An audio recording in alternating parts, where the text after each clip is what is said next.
होगा जो आपके करने के बियॉन्ड है। मतलब मैं ऐसा नहीं बोलूंगी कि 12 घंटे आपको पढ़ना है, 11 घंटे पढ़ना है, ये बिल्कुल भी नहीं होता है। आप दिन भर में 6 से 7 घंटे पढ़ोगे। कैसे पढ़ोगे, एकदम प्रैक्टिकल स्ट्रेटजी है। और ये आपको सिलेबस कंप्लीट कराने और आपकी प्रैक्टिस सब कुछ लेकर के 7 से 8 महीने की स्ट्रेटजी रहेगी। और ये एनफ है एसएससी सीजीएल के लिए, क्योंकि सीजीएल अब पहले से थोड़ा इजी भी हो गया है और थोड़ा सा फास्ट भी हो गया है।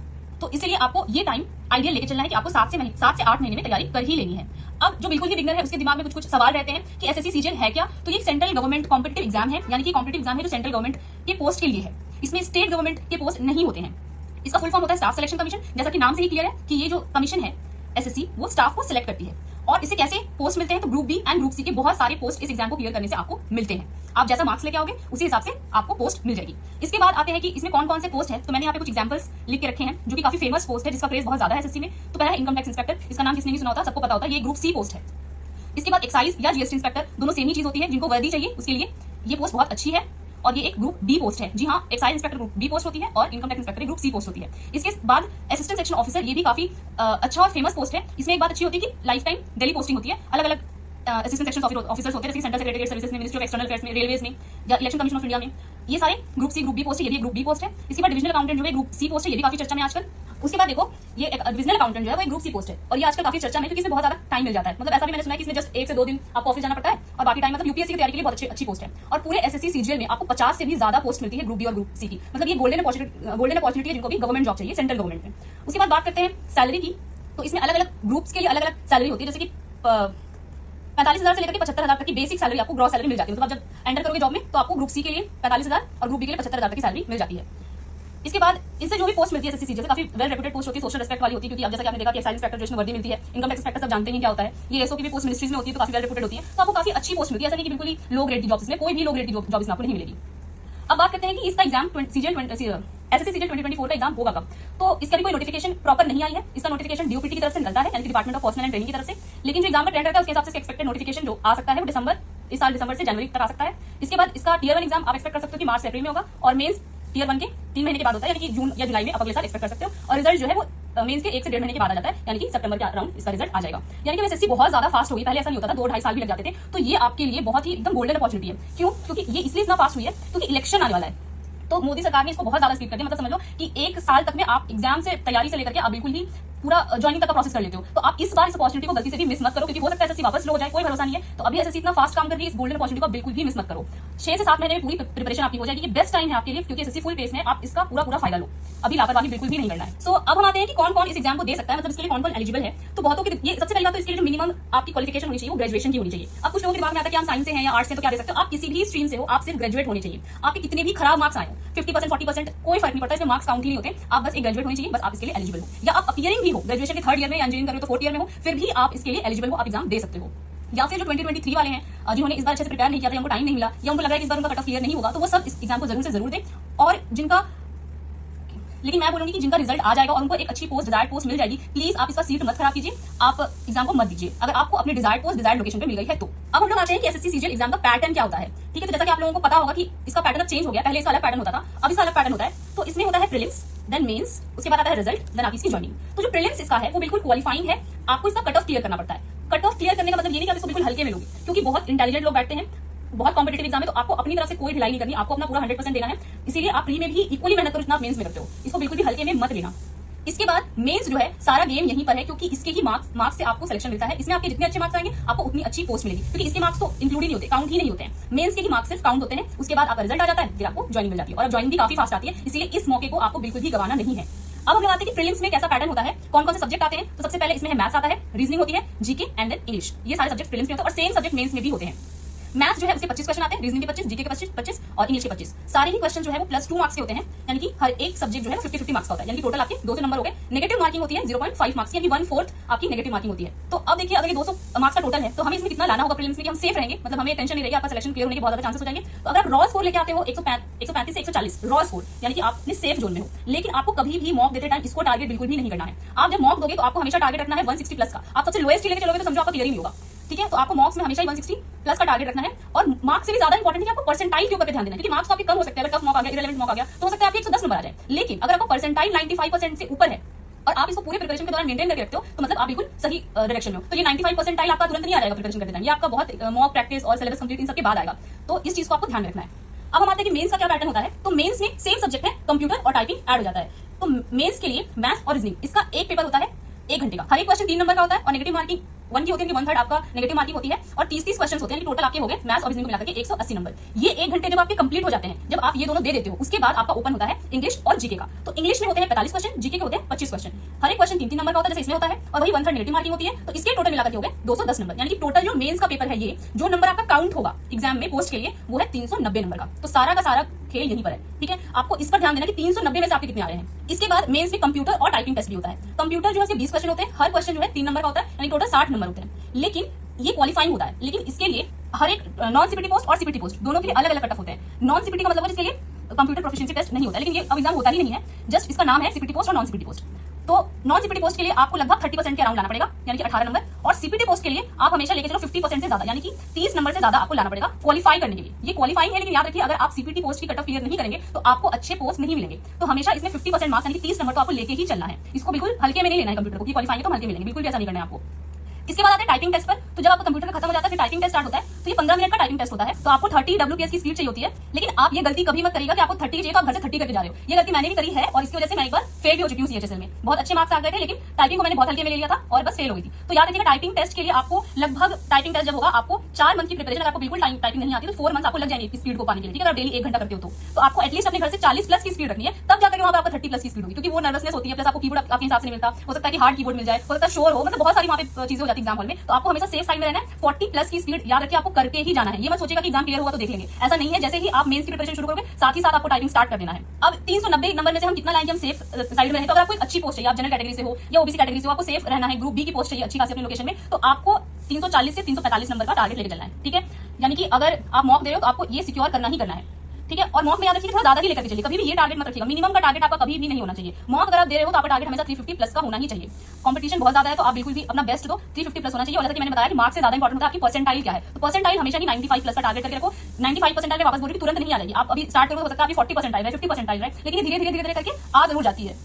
ठीक है, तो यानी कि आपको ये मतलब एग्जाम के टाइम तक आपका ये टारगेट कंप्लीट रहना चाहिए 95 परसेंटाइल का। ओके, तो हमने अब देखा कि पैटर्न क्या होता है। अब पैटर्न समझ में आ गया, सब कुछ समझ में आएगा। अब आपका सवाल आता है कि भाई शुरू कहां से करें, हम इसके लिए आगे बढ़े कैसे। तो देखिए, शुरू करने से पहले आपको खुद को प्रिपेयर करना पड़ेगा, क्योंकि ये कोई 2-4 महीने की बात नहीं है कि आपने शुरू कर दिया फिर आपको अच्छा नहीं लगा तो आपने छोड़ दिया। ये बहुत लंबी जर्नी होती है एसएससी की जर्नी। पहले तो और लंबी होती थी, अब तो आप फॉर्चुनेट हो कि आपको कम टाइम में सब कुछ हो जा रहा है। तो आप इस अपॉर्चुनिटी को बिल्कुल भी मिस मत करो। तो सबसे पहली बात तो prepare yourself for the preparation, कि आपका माइंड बिल्कुल भी प्रिपेयर होना चाहिए, क्योंकि आपके दिमाग में क्लियर रहना चाहिए कि अभी से 8-9 मंथ आपको पर डे 6 से 7 घंटे पढ़ाई करने हैं। ये नहीं कि आप बीच में एक हफ्ते टपली मार लोगे। ठीक है, आपको ये लगातार पढ़ना है, आपके दिमाग में क्लियर होना चाहिए। आपको ये पूरा प्रोसेस कंप्लीट करने में 1 से 1.5 साल का टाइम लग जाएगा, ये भी आपके दिमाग में बिल्कुल क्लियर होना चाहिए। तो ये सब आप माइंड में प्रिपेयर करके तभी आप अगर कर सकते हो तो प्रिपरेशन शुरू करना। दूसरी बात, बहुतों का जब वो प्रिपरेशन शुरू कर देते हैं फिर वो बोलते हैं कि हमें मोटिवेशन नहीं आता, हम डिमोटिवेट हो रहे हैं। तो मोटिवेशन तभी आएगा ना जब आपका कोई इमोशनल कनेक्शन हो आपके पर्पस से रिलेटेड। ठीक है, अगर आपने किसी और के बोलने से प्रिपरेशन शुरू कर दिया, किसी ने आपको सजेस्ट कर दिया और आपका खुद का मन नहीं है, तो आप इसमें कंटिन्यू नहीं रह पाओगे। इसीलिए आपका कुछ ना कुछ इमोशनल पर्पस, आपका वाई क्लियर रहना चाहिए अपनी चीजों को लेकर के। या तो आप अपनी फैमिली की कंडीशन, फैमिली से अटैचमेंट की वजह से एग्जाम की प्रिपरेशन करो, फैमिली फाइनेंशियल कंडीशन अच्छी नहीं है, या आप चाहते हो वो सब, या फिर आपका जो भी लव लाइफ है, आप किसी से प्यार करते हो, उस लड़की की शादी होने वाली है, आप कोई सरकारी नौकरी जब तक नहीं करोगे तब तक लड़की के घर वाले नहीं मानेंगे। मतलब इस तरह का कुछ ना कुछ इमोशनल कनेक्शन आपका होना चाहिए, तभी आप कंटिन्यू मोटिवेटेड रह पाओगे। या फिर सोसाइटी, जैसे मेरा ये पर्पस था, क्योंकि मेरा ऐसा था कि बहुत ही कंजर्वेटिव फैमिली थी, ठीक, तो सब कहते थे लड़कियां कैसे कर सकती है, लड़कियां कभी मेरे खानदान में कभी जॉब नहीं की। तो मेरा ये पर्पस था कि मुझे सोसाइटी से लड़ना और दिखाना है कि हाँ ऐसा हो सकता है। तो मेरा ये इमोशनल रीजन था, क्योंकि मैंने सोसाइटी से बहुत लड़ा था। तो ये मेरा इमोशनल रीजन था कि मेरे को दिखाना है, वरना मैं गलत साबित हो जाऊंगी। मैं जो मेहनत कर रही हूँ सबके मुंह खुल जाएंगे कि हाँ लड़कियां नहीं कर सकती, ये प्रूव हो जाएगा। तो मेरा ये इमोशनल रीजन था। अब देख लो आपके पास कौन सा इमोशनल रीजन है, तभी आप कंटिन्यू कर पाओगे। नेक्स्ट, बहुत सारे लोगों का क्वेश्चन होता है कि क्या हम इस एग्जाम के साथ अदर एग्जाम की प्रिपरेशन करते हैं, जैसे कि बैंक, रेलवे। बिग नो है इसके लिए, बिग नो। आप बिल्कुल भी किसी और एग्जाम की प्रिपरेशन नहीं करें। मैक्सिमम लोगों के फेल होने का रीजन यही होता है कि वो 10 चीजें साथ में लेकर के चलते हैं। मुझे मेरे एक फ्रेंड थी, उसने बहुत अच्छा एक लाइन बोला था कि विकल्प हमेशा संकल्प तोड़ देता है। यानी अगर आपके पास ऑप्शंस है ना, तो आपका दिमाग हमेशा फ्लक्चुएट होता रहेगा, ये नहीं तो ये नहीं तो ये। ठीक है, तो आप कभी भी अदर ऑप्शन मत रखो। अगर आपको 1 से 1.5 साल की तैयारी करनी है तो फुल फोकस तैयारी एसएससी के लिए ही करनी है। इसके बाद है कि हमेशा आपको aim for the best post, ऐसा नहीं करना है कि मुझे लोएस्ट पोस्ट कम से कम मिल जाए। ऐसा सोचोगे तो आपको कोई भी पोस्ट नहीं मिलेगी। मुझे एक बंदे ने सजेशन दिया था जब मैंने प्रिपरेशन शुरू की कि एसएससी का इतना बड़ा पोस्ट क्यों देख रहे हो, ग्रुप डी की तैयारी कर लो रेलवे में। तो अगर मैं वो करती, आज तक वो लड़का प्रिपरेशन कर रहा है, मेरा सिलेक्शन हो गया, मेरे 6 महीने की सैलरी आ गई, वो लड़का आज तक प्रिपेयर ही कर रहा है। तो आप कभी भी लोएस्ट पोस्ट का मत सोचो, हमेशा हाईएस्ट एम बनाओ। तो अगर कम भी आएगा तो कोई ना कोई पोस्ट तो आपको मिलेगी ही मिलेगी। तो ये चीज वेरी वेरी इंपॉर्टेंट, आपको ये चीज नहीं करनी है। अब दूसरी बात ये आपको समझनी है कि आप ऐसा बिल्कुल भी मत सोचना आपने तैयारी शुरू की और सब अच्छा होता रहेगा, आपने सिलेबस कंप्लीट किया, मॉक्स में अच्छे नंबर आते रहेंगे, आपने मेहनत करी है, सब आपके हिसाब से चलेगा। ऐसा बिल्कुल भी नहीं होगा। आप कितना भी मेहनत करो, आपके लाइफ में इस 1.5 साल में बहुत बार डिप्रेशन आएगा, बहुत बार फैमिली वाले रिलेटिव्स के ताने सुनने पड़ेंगे, पता नहीं क्या कर रहा है, कुछ कर नहीं रहा, 1.5 साल से घर में पड़ा हुआ है या पड़ी हुई है, घर के काम नहीं करती, किताब लेके बैठी रहती, कुछ हो नहीं रहा, मतलब बहुत तरह के ताने मिलेंगे। मैंने सबसे ज्यादा इसी चीज को फेस किया था, मुझे ऐसे ताने दे देते थे कि यार लड़कियों को कौन नौकरी के लिए इतना इंतजार करता है, घर के काम करो, शादी करो, बात खत्म करो। आपको मेंटली प्रिपेयर रहना है इन सब चीजों के लिए पहले से, ये सब होगा ही होगा। अगर आपकी फैमिली आप सपोर्टिव है तो आपके रिलेटिव्स बोलेंगे, फ्रेंड्स बोलेंगे, लेकिन कोई ना कोई ऐसा होगा जो आपको ऐसा बोलेगा। इसके बाद आपको डेली फेलियर्स के लिए भी रेडी रहना है। मतलब आपने आज मॉक दिया तो जरूरी नहीं वो अच्छा हो जाएगा, ठीक है, हो सकता है आपने बहुत तैयारी की, बहुत मेहनत की, फिर भी आपके मॉक्स में अच्छे नंबर नहीं आए, फिर भी आप जैसा चाह रहे हो वैसा नहीं चल रही चीजें, इन सब चीजों के लिए रेडी हो। आप रोगे भी बहुत बार, ये सब आप याद रखो, ऐसा होगा। उसके बाद एक आपको ये भी आपके दिमाग में क्लियर रखना है, मेंटली प्रिपेयर रहना कि आपको सोशली कट ऑफ करना पड़ेगा। मतलब आप जो अभी फ्रेंड्स ने बोला मूवीज में चले गए, पार्टीज करिए, सब आपको छोड़ना पड़ेगा। ये जो फालतू की टाइम वेस्ट करने वाली चीजें हैं, ये बिल्कुल भी नहीं हो सकता। आपके दोस्त आपसे धीरे धीरे करके कट ऑफ होने लगे, आप जिनसे बात कॉलेज के फ्रेंड्स कट ऑफ होने लगे, आपको इन सब की चिंता नहीं करनी, क्योंकि आपको जब सक्सेस मिल जाएगी ना वो वापस आपके दोस्त बन जाएंगे। तो आपको 1 से 1.5 साल इन सब चीजों को सोचना ही नहीं है कि कोई बुरा मान रहा है, कोई अच्छा लग रहा है किसी को, ये सब आप बिल्कुल भूल जाओ। अभी सिर्फ और सिर्फ आपके दिमाग में होना चाहिए ये जॉब, एसएससी, ठीक है।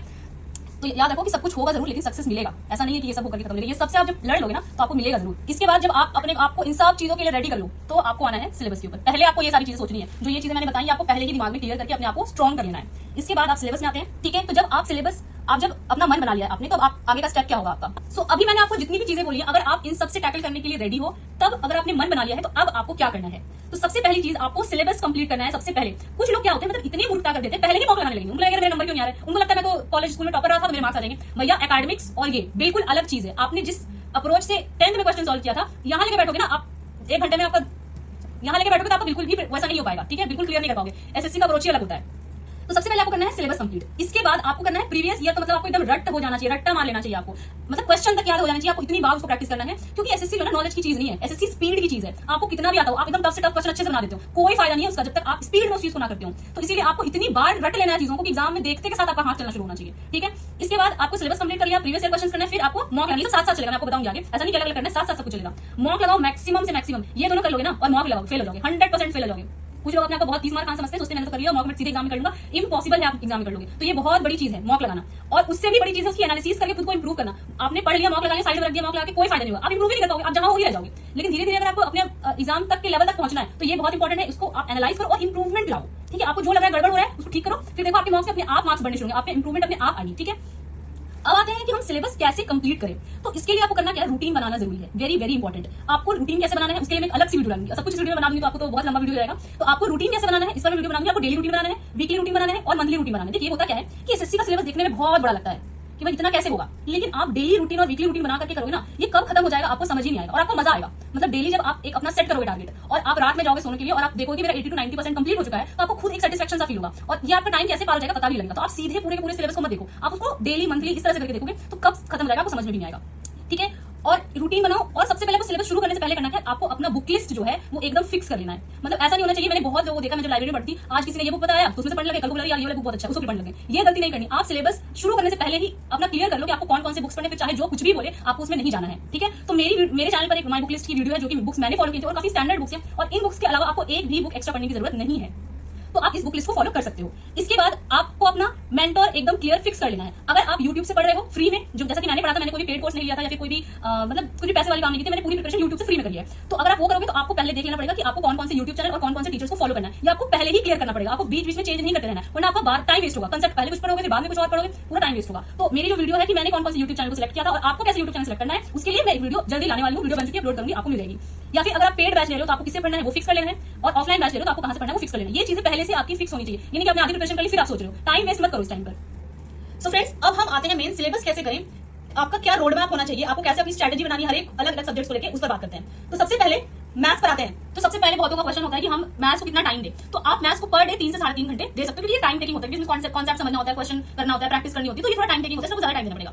दूसरी बात जो लोग गलती करते हैं वो होता है कि क्या चैप्टर वाइज जैसे हमें प्रैक्टिस करनी है, चैप्टर वाइज में एडवांस मैथ्स एंड अरिथमेटिक अलग अलग होता है। अब एडवांस मैथ्स में क्या क्या आता है, तो ज्योमेट्री, ट्रिगो, मेंसुरेशन एक्सेट्रा, इस तरह की चीजें होती है वो आपकी एडवांस मैथ्स में आती है। अरिथमेटिक में से परसेंटेज हो गया, profit loss ratio, interest, compound interest, इस तरह के क्वेश्चन होते हैं वो अरिथमेटिक में आते हैं। तो देखिए जैसे कि आप लोगों ने शुरू करा प्रिपरेशन, तो आपने कोई भी चैप्टर, एक एग्जांपल लिया मैंने परसेंटेज चैप्टर का, तो सबसे पहले आपने उसकी देखी वीडियो, तो वीडियो आपको सीक्वेंस में जिस कैसे YouTube चैनल से सेलेक्ट करना है, क्या करना है वो आप पहले देख लोगे। तो आप एक फिक्स कर लो डे में कि मुझे इस चैप्टर को करना है और इसकी वीडियो देखनी है, तो एक दिन में 1 से 2 वीडियोस उस चैप्टर के देख लो।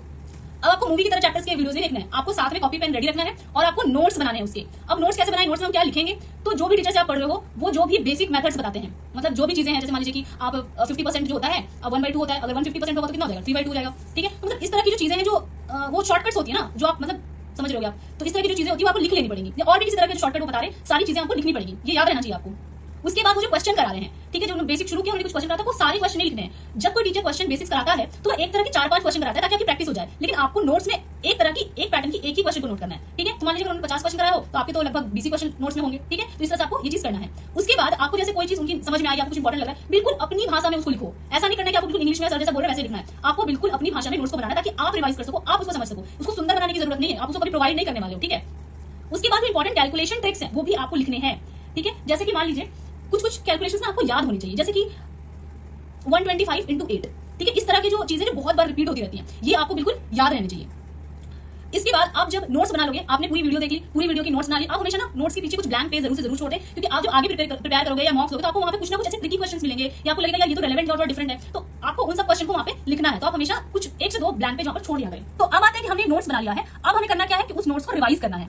तो जैसे मान लीजिए आपने परसेंटेज की वीडियो देखी, ठीक है, उसके बाद आपने साथ साथ नोट्स बनाए। अब क्या करना है, उस नोट्स को आपको 3 से 4 बार रिवाइज कर लेना है उसी टाइम, जस्ट नोट्स बनाने के बाद, और बार बार रिवाइज करना है। लेकिन ओवरऑल एग्जाम खत्म होते होते आपका एटलीस्ट वो नोट्स 50 बार रिवाइज हो जाएगा, लेकिन इनिशियली आपको 3 से 4 बार करना है। अब मान लीजिए आपने नोट्स को रिवाइज कर लिया, अब आना है आपको बुक पर। तो मैं आपको सजेस्ट करूंगी राकेश यादव की जो प्रीवियस ईयर की क्वेश्चन की बुक है वो बेस्ट होती है, क्योंकि उसमें चैप्टर वाइज सारे दिए हुए रहते हैं क्वेश्चन। तो अब आप आओ बुक पर, तो आपने परसेंटेज की वीडियो देखी, नोट्स बनाए, नोट्स रिवाइज किया, अब आप उस चैप्टर को शुरू करो, राकेश यादव की बुक से शुरू करना। तो आप करोगे क्या, डेली आपको टारगेट बनाना है 80 से 90 क्वेश्चन आपको करने हैं, और आपने शुरू से सब कुछ को जान लिया तो ये आपके क्वेश्चन होने लगेंगे। भले अभी आपको बहुत टाइम लगेगा, कोई दिक्कत नहीं है। इनिशियली आपको हो सकता है एक क्वेश्चन बनाने में 3 से 4 मिनट लग जाए, कोई दिक्कत नहीं। अभी आप सीख रहे हो, बस सीखो, ठीक है। अभी स्पीड लाने की कोशिश बिल्कुल मत करना, अभी सीखने की कोशिश करना।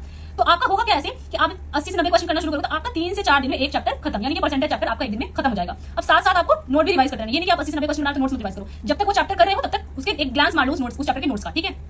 इसके बाद आपको करना क्या है, आपने बुक के क्वेश्चन कर लिए, उसके बाद आपको टीसीएस पैटर्न के क्वेश्चन भी कर लेने हैं। मतलब टीसीएस पैटर्न में जो परसेंटेज के क्वेश्चन आए हुए होंगे उनको आपको कर लेना है। आपका 80% तो यहीं से कंप्लीट हो जाएगा, क्योंकि इसमें प्रीवियस ईयर के क्वेश्चन ही होंगे, लेकिन जो हो सकता है उसमें ना दिया हो तो आपका यहाँ से कवर हो जाएगा। तो आपका डबल एक बार में डबल रिवीजन हो जाएगा। तो हुआ क्या कि आपका 3 से 4 दिन में एक चैप्टर अच्छे से कंप्लीट हो गया, with video, with notes revision, with book, सब कुछ के साथ। अब आपको करना क्या है, आपने बुक बना लिया, अब आपको आना है सेक्शनल मॉक टेस्ट पर। आप शुरू में कभी भी फुल मॉक मत दें, क्योंकि एक तो फुल मॉक बर्बाद होगा, ऊपर से आपने अभी उतनी अच्छी प्रिपरेशन करी नहीं है कि आपको फुल मॉक्स में चाहिए। आप सेक्शनल मॉक्स दो, और आपको कोशिश करना है जो भी चैप्टर आपने प्रिपेयर किया परसेंटेज का है तो आप सेक्शनल मॉक्स दो, और एटलीस्ट आपका 80 से 85% जो मार्क्स है आपको क्लियर करने, मतलब इतना आपको कम से कम करेक्ट होना चाहिए, ये टारगेट बना के रखो। क्योंकि अभी आपने चैप्टर किया तो आपका इतना हो जाएगा, ठीक है। तो आपने जैसे परसेंटेज चैप्टर के लिए सारा चीज किया, आपको यही मेथड अपनाना है सारे चैप्टर्स में, video, notes revision, book, then section test. ऐसे करके आपका कब सारा चैप्टर कंप्लीट हो जाएगा आपको मतलब पता भी नहीं लगेगा, ठीक है। छोटे छोटे टारगेट्स फिक्स करो अपने, और बीच बीच में आपको क्या करना है, पहले के चैप्टर रिवीजन भी करते रहना, वो मैं आपको रिवीजन आके बताऊंगी। अब हम आते हैं कि हमने ये सारा चीज कर लिया, अब हमें रिवीजन कैसे करना है। मतलब आप जो प्रिपरेशन कर रहे होगे तो ऐसा तो नहीं कि आप एक चैप्टर एक बार करोगे वो आपको जिंदगी भर के लिए याद हो गया, आपको बार बार उसको वापस से करते रहना है। तो मान लीजिए आपने एक चैप्टर बनाया, पूरा कंप्लीट किया, आपके लगता है 1 हफ्ते, अब उसको आपको वीकली रिवाइज करना है, क्वेश्चंस को भी,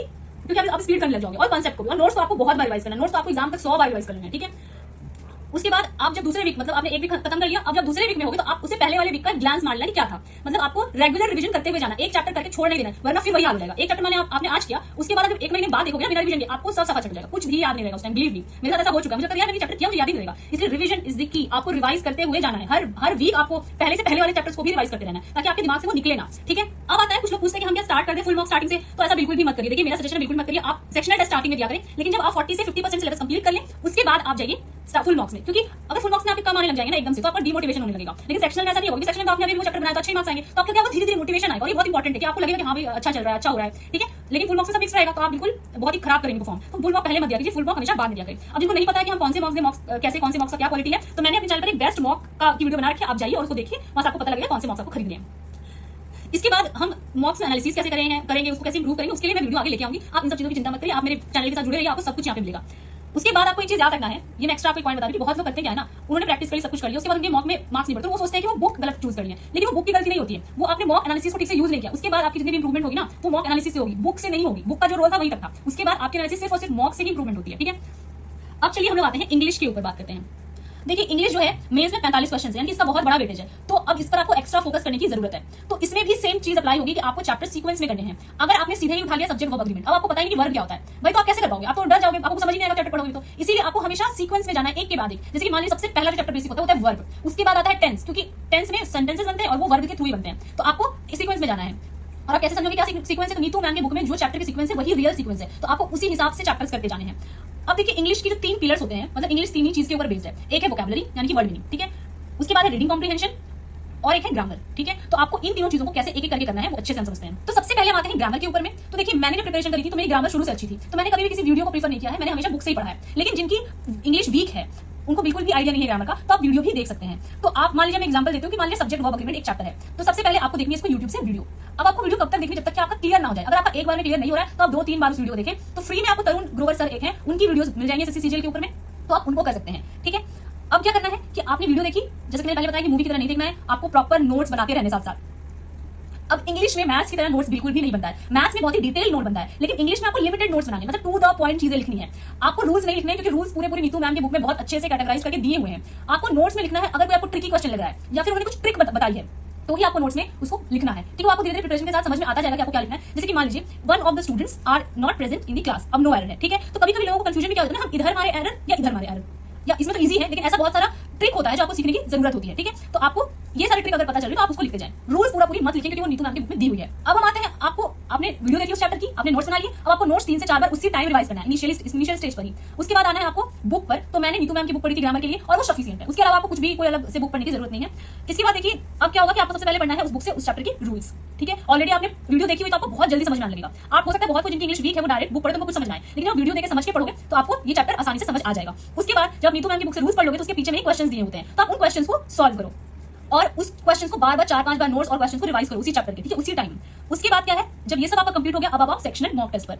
अब मान लीजिए आपने subject work agreement chapter complete कर ली, अब आपको सेक्शनल मॉक्स उसका देना है। आपके 80 to 85% करेक्ट होंगे ही होंगे। ठीक है, क्योंकि आपने अभी सारा कांसेप्ट पढ़ा है, सब कुछ याद है, अभी रिवाइज करा है, तो ये आपके शुरू अच्छे हो जाएंगे। तो इससे होगा क्या ना कि आप अपने जब इंप्रूवमेंट होगी तो आपको आगे के पढ़ने के लिए मोटिवेशन, आप डिमोटिवेट नहीं होंगे। इसलिए आप फुल मॉक मत दीजिए, पहले आप सेक्शनल मॉक्स ही दीजिए। तो दोस्तों ये था ग्रामर के लिए। अब हम आते हैं वोकैबुलरी कैसे करें। इसको लेकर भाई बहुत पंगा रहता है, बहुत लोगों को नहीं समझ में आता, याद नहीं होता, मतलब इस चीज को लेकर लोग बहुत परेशान रहते हैं। तो सबसे पहले तो आप ये क्लियर कर लीजिए कि आपको पढ़ना कहां से है, मतलब जितना पढ़ना है उतना ही पढ़ना है, अब आपको एक्स्ट्रा नहीं इधर उधर जाना है। तो नीतू मैम की पहली बात तो volume 1 and volume 2, volume 2 vocabulary के लिए अच्छी है, बहुत कोई नहीं खरीदते, बट मैं रिकमेंड करती हूँ उसको खरीदिए, क्योंकि इसमें बहुत अच्छे से कैटेगोरिकली दिया हुआ है कि आपको कौन से मतलब इजीली आपको याद हो जाएगा। ठीक है, इसके बाद मैंने भी क्या किया था, नीतू मैम से पढ़ा था, दोनों वॉल्यूम कंप्लीट कर ली, फिर भी बहुत सारी वोकैबुलरी नहीं आ रही थी। लेकिन सरप्राइजिंगली एमबी बुक करके एक बुक है जिसमें कि प्रीवियस ईयर क्वेश्चंस प्रैक्टिस के लिए दिए होते हैं, और हर एक प्रैक्टिस सेट के पीछे कुछ वोकैबुलरी होता है, और वो इतना अच्छा वोकैबुलरी होता है, आप उसको कर लोगे ना एक बार तो आपको लगेगा यार मतलब सब खत्म, मतलब इतना अच्छा दिया हुआ है उसने। तो इसको आप जरूर से जरूर करिए, इसको बिल्कुल भी स्किप मत करिएगा, इसको करिएगा तो आपको बहुत कंप्लीट हो जाएगा। ठीक है, उसके बाद इनको एकदम ही नहीं याद होता है, मतलब बहुत मुश्किल होती है याद करने में रिटेंशन के ऊपर, तो आप यूज कर सकते हैं वर्ड पावर मेड इजी, जिसमें कि रूट वर्ड से आपको वर्ड्स बना करके दिखाएंगे, तो उसे समझ जाता है, रिटेंशन ज्यादा अच्छे टाइम के लिए रहती है। ठीक है, अब देखिए आपको करना कैसे है, इसको आपको करना है डेली एक पेज वोकैबुलरी। ठीक है, एक पेज का मतलब आगे पीछे दोनों बोथ साइड। ठीक है, वोकैबुलरी जो वर्ड मीनिंग दी हुई है नीतू मैम की बुक में, उसके बाद एक पेज इडियम डेली, एक पेज सिनोनिम और एक पेज एंटोनिम। ये अल्टरनेट डेज पे आप करोगे, मतलब एक दिन अगर सिनोनिम किया दूसरे दिन एंटोनिम कर लिया। ठीक है, आप इस तरह से करके आपको करना है। अब आपको एक बार में याद नहीं होगा, आप एक दिन में ही 3-4 बार उसको रिवाइज कर लीजिए। एक पेज जैसे आपने किया तो 3-4 बार रिवाइज कर लीजिए। अब जब दूसरे दिन आप उसको वापस से पढ़ने जाओगे तो पहले वाले को रिवाइज कर लीजिए, फिर जब तीसरे दिन जाओगे तो पहले दूसरे दोनों दिन को रिवाइज कर लीजिए। तो होगा क्या ना कि पिछले बार वाला इतना बार रिवाइज हो जाएगा कि आपको याद हो ही जाएगा। जब तक आप पूरा कंप्लीट करोगे तब तक देखोगे आपको पिछला सब याद हो गया, क्योंकि आपको पिछला करने में बहुत कम टाइम लगा होगा आगे जाकर। ठीक है, तो एक बार पढ़ के मत छोड़िएगा उसको। कम से कम आपको ये जो है पूरा का पूरा वोकैबुलरी, पूरा बुक, हर एक बुक, नीतू मैम का बुक, एमबी बुक, ये सब कम से कम 50 बार होना चाहिए टिल एग्जाम। आपको ज्यादा दिक्कत होती है तो 100 बार, लेकिन भाई करना है, बहुत बार करना है, लेकिन करना है। ठीक है, और बीच बीच में आपको प्रीवियस पेजेस पर ग्लांस मारते रहना है, प्रीवियस नोट्स जो आपने बना के रखे ग्लांस मारते रहना, तो भूलना नहीं है बिल्कुल भी, दिमाग से खाली नहीं होने देना है। जितना पढ़ा है वीकली बेसिस पर रिवाइज करते करते दिमाग में सब रहना चाहिए। ठीक है, इसके बाद ये सब जब कंप्लीट हो जाएगा आपका, तो आप प्रीवियस ईयर के टीसीएस पैटर्न में आकर के वहां से सारा वोकैबुलरी इडियम देख लीजिएगा। आप इतना कर लेंगे ना तो ये तो मतलब बड़ा दड़ हो जाएगा, इसमें आपको टाइम ही नहीं लगेगा। ठीक है, आपको 90% 95% आपको सेम ही मिलेगा, तो इसमें आपको ज्यादा मेहनत करने की जरूरत नहीं है, आपको जैसे रिवीजन हो जाएगा इन सबके बाद। ठीक है, अब हम लोग आते हैं रीडिंग कम्प्रीहेंशन में भी बहुत लोगों को दिक्कत रहती है, भाई कैसे करें, नहीं आता है, समझ नहीं आता।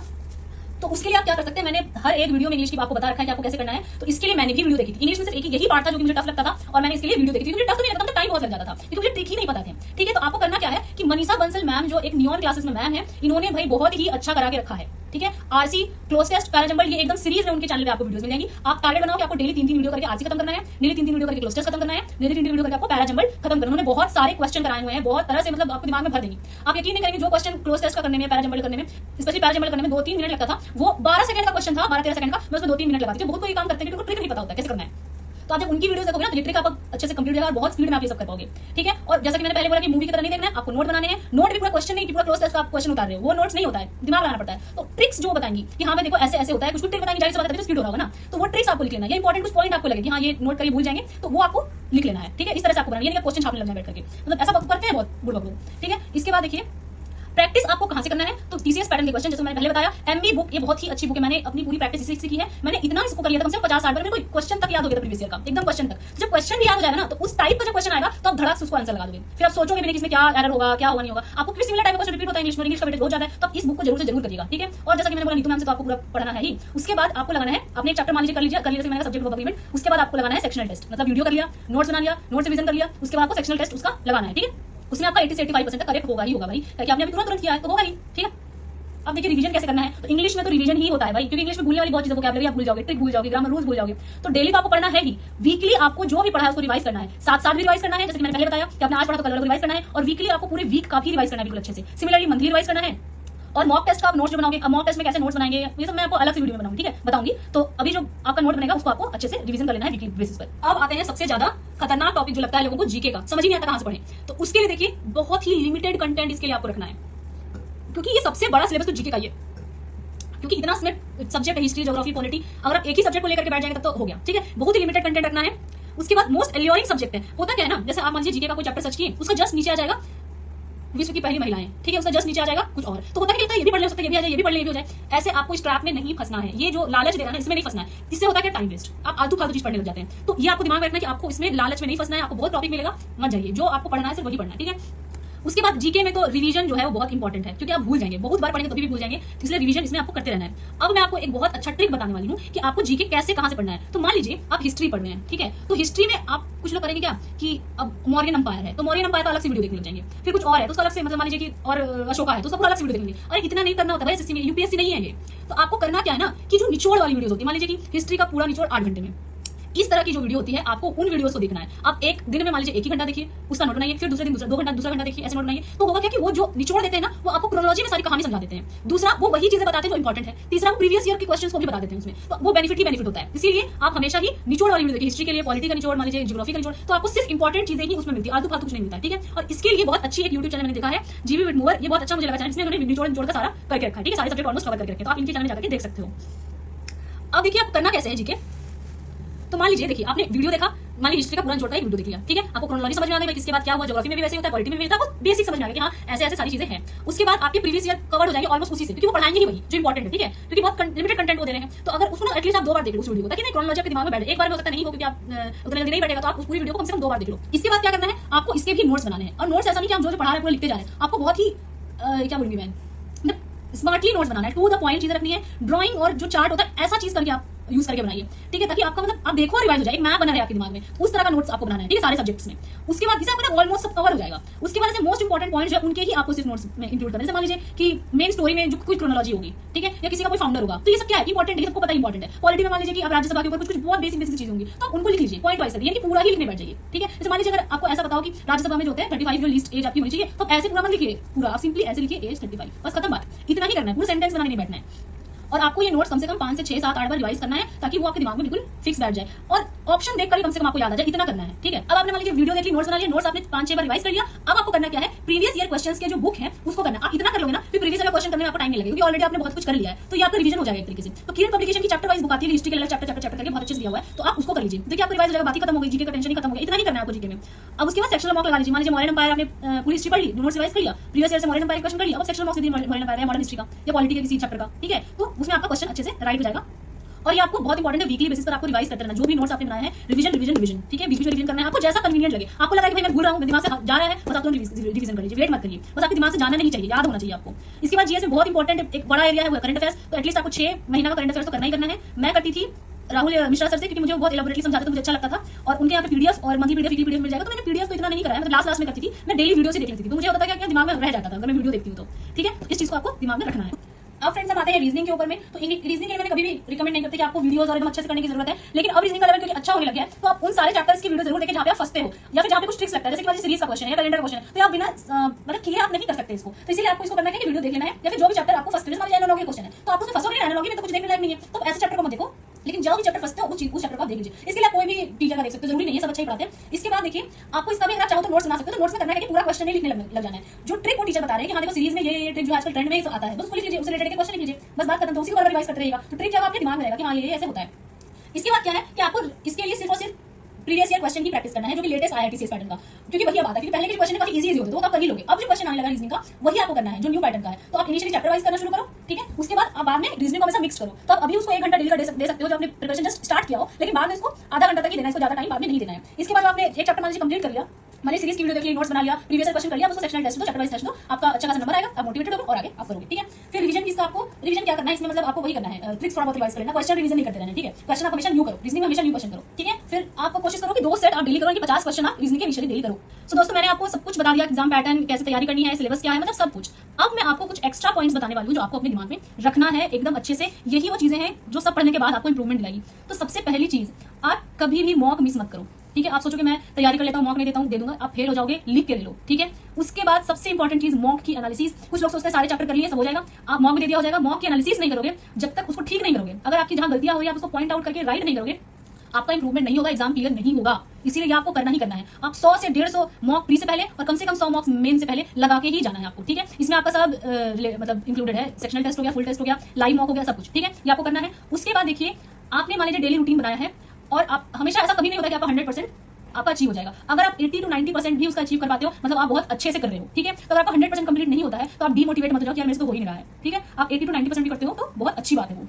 इसके बाद देखिए होता क्या है कि जब भी आप प्रिपेयर करोगे ना, पूरी प्रिपरेशन की जर्नी दौरान बहुत सारे अप डाउन आएंगे, कभी अच्छा होगा कभी कम होगा। आप भले अच्छे से पढ़ रहे हो, अपना 100% दे रहे हो, लेकिन हमेशा आपका अच्छा होगा जरूरी नहीं है। बहुत बार मॉक नंबर कम आ जाएगा, बहुत चीजों पर डिपेंड करता है ना कि आपका मूड कैसा है, दिन कैसा है, मतलब बहुत चीजों पर। तो आपको करना क्या है कि आपके जब कम आ रहे हो तो आपको डिप्रेस्ड नहीं होना है। ठीक है, आप भले एक दिन का ब्रेक ले लो, थोड़ा मूड ठीक कर लो, लेकिन गिव अप नहीं करना है। चाहे कितना भी कम आ जाए, बार बार कम आ रहा है तभी भी गिव अप नहीं करना है, क्योंकि एक ना एक दिन अच्छा आएगा अगर आप लगे रहोगे तो। ठीक है, या मान लीजिए कभी बहुत अच्छा आ गया तो आपको बहुत ज्यादा खुश नहीं हो जाना कि बहुत ज्यादा खुश होकर 2 दिन पढ़ो ही, मतलब ऐसा नहीं करना है। ठीक है, आपको तो आपका एक बैलेंस रहना चाहिए। आपका अच्छा आ रहा हो, खराब आ रहा हो, एक बैलेंस आपका मूड बना रहना चाहिए।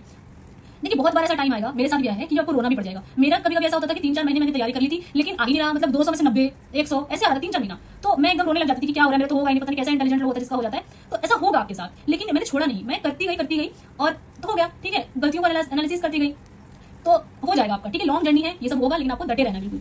इसके बाद नेक्स्ट चीज आपको क्या करनी है कि आपको जो मॉक एनालिसिस है ना, वो मॉक देने के 15 से आधे घंटे के बाद ही कर लेनी है। ऐसा नहीं करना है कि आप एक दिन छोड़ दे रहे हो या 5 घंटे बाद कर रहे हो। होगा क्या उससे कि आपका जो माइंडसेट था जिसकी वजह से आपने गलत कर दिया था क्वेश्चन, वो आप भूल जाओगे। मान लीजिए आप कोई क्वेश्चन कर रहे थे और क्यों अटक रहे थे आप भूल जाओगे, लेकिन जब आप 15 से आधा घंटा बाद करोगे तो आपको याद रहेगा, तो आप उस चीज को सोच समझ पाओगे कि क्यों मेरा गलती हो रहा था। ठीक, अब regular revision as per your convenience, मतलब देखिए पहले तो आप जब शुरू करोगे तो आपको वीकली मंथली रिवाइज करते ही रहना है। ठीक है, लेकिन अगर आपके दिमाग में कभी ऐसा आ जाए कि मैं तो वो क्या भूल रहा हूँ, मैं तो ये चैप्टर मतलब मान लीजिए परसेंटेज चैप्टर तो भूल रहा हूँ, ये मुझे याद नहीं आ रहा है इसका, तो जैसे ही आपको ये लगना शुरू करे ना, आप दूसरे दिन उसको रिवाइज कर लीजिए। मतलब आपका कन्वीनियंस होना चाहिए कि आपको कैसे करना है। ठीक है, जहां आपको लगे उस टाइम ही आप कर लीजिए। तो अब एग्जाम तक तो आपको हर एक चैप्टर 50-50 बार रिवाइज हो जाएगा। ठीक है, आप ऐसे करेंगे तो।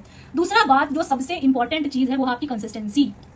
आप एक दिन 10 घंटा पढ़िए, दूसरा दिन 2 घंटा पढ़िए, नहीं होगा। ठीक है, आप भले 5 ही घंटा पढ़िए डेली, लेकिन डेली पढ़िए डेली। आप 1-2 दिन बीच में गैप ले सकते हैं किसी रीजन से, लेकिन आपको जब बहुत मजबूरी होगी ना कि आप मूवी देखने पार्टी के लिए चल जा रहे हैं तो उसके लिए गैप ले रहे हैं, ये सब तो पहले छोड़ना है, मैंने पहले बोल दिया। ठीक है, तो ये कंसिस्टेंसी बहुत ज्यादा इंपॉर्टेंट है, आपको डेली करना, तभी आपको याद रहेगा। ठीक है, अब देखिए ये जो बहुत बड़ा चीज है कि डीमोटिवेशन आएगा ही आएगा। ऐसा हो ही नहीं सकता कि आप पूरे प्रिपरेशन में मोटिवेटेड रहो, पूरे प्रिपरेशन आपको लगे कि भाई मैं बहुत अच्छा परफॉर्म कर रहा हूं, नहीं होगा ऐसा। ठीक है, लेकिन आपको डटे रहना है। आपका जब ऐसा टाइम जब भी आएगा, आपको करना क्या है कि आप ब्रेक ले लीजिए एक दिन का। ठीक है, कहीं घूमने चल जाइए, या आप कोई मोटिवेशनल वीडियो देख लीजिए, संदीप माहेश्वरी की वीडियो देख लीजिए, या फिर आपका अगर कोई अच्छा दोस्त है प्रिपरेशन के दौरान, सिर्फ वही दोस्त होना चाहिए जो आपको सपोर्ट करता है प्रिपरेशन में। आलतू फालतू दोस्त नहीं होना चाहिए जो आपको बोले चलो चाय पे चलते हैं, चलो मूवी चलते हैं, ऐसा दोस्त तो आपका बिल्कुल ही अवॉइड कर दीजिए। ठीक है, तो ये हो गया, तो आप उनसे बात कर लीजिए, या फैमिली मेंबर में कोई ऐसा हो आपको मोटिवेट करता है उससे बात कर लीजिए, मतलब गैप ले लीजिए, लेकिन गिव अप नहीं करना है। ठीक है, वापस से करना है, क्योंकि होगा जरूर, ये सब सबके साथ होता है। मैं तो बोल रही थी मैं रो देती थी, ठीक है, लेकिन हुआ ना एक टाइम पे आके मेरी ऑल इंडिया रैंक 696 हो गई। मैंने कभी सोचा नहीं था कि हो जाएगी, तो सोचने से नहीं होता, लेकिन डटे रहोगे तो हो जाएगा। ठीक, उसके बाद देखो अब सब कुछ मैंने बता दिया। अब एक चीज मैं क्लियर कर देती हूँ, ये जो पूरा का पूरा स्ट्रैटेजी है ये मेरे पर्सनल एक्सपीरियंस पर बेस्ड है। मैंने जो गलतियां की थी, जो गलतियों से सीखा था, सब कुछ इंक्लूड करके मैंने ये वीडियो बनाई है। तो ये श्योर शॉर्ट सिलेक्शन दिलाएगी ही दिलाएगी अगर आप इसको फॉलो करते हो, या इसमें से कुछ चीजों आपको लग रही है आप नहीं कर सकते तो आप उसको मॉडिफाई कर लीजिए, लेकिन जो माइंड सेट है इसके पीछे, जो एक पूरा सिलेबस का आइडिया है वो ऐसा ही है। ठीक है, इसको आपको फॉलो करना है और I am waiting for selection. अगर आपका सिलेक्शन हो जाए 2024 में, आप जरूर से जरूर मुझे मैसेज करिएगा, बताइएगा। मेरे इंस्टाग्राम आईडी वहाँ पे फॉलो कर लीजिए, मुझे मैसेज करिएगा। कोई भी दिक्कत हो अगर आपको सिलेक्शन से रिलेटेड आप मुझे मैसेज भी कर सकते हैं। और यूट्यूब तो है, यूट्यूब तो आप लाइक शेयर सब्सक्राइब करोगे, शेयर जरूर करो जो भी आपको लग रहा हो कि बिगिन करने वाले आप प्रिपरेशन, और सब्सक्राइब करो आगे जो भी वीडियो की नोट्स कैसे बनाना है या मॉक एनालिसिस कैसे करें, अपने को ठीक कैसे करें। ठीक है, ये सब चीज के लिए सब्सक्राइब कर लो, ऐसी अच्छी वीडियो आपको मिलती रहेगी। उसके बाद आपने अगर ये वीडियो यहाँ लास्ट तक देखा है, इसका मतलब आपको बेनिफिशियल लग रही है, आप इस चीज को फॉलो करने वाले हो, तो जरूर से जरूर लास्ट में लिखो आई विल क्रैक 2024 सीजीएल, ये कमेंट में जरूर से जरूर लिखो। तो आई होप आपको ये वीडियो अच्छी लगी होगी और आप बिल्कुल तहलका मचा दोगे, आग लगा दोगे। ठीक है, इसी मोटिवेशन के साथ इस वीडियो को स्टॉप करते हैं और कमेंट जरूर करना। तो हाँ, बाय बाय।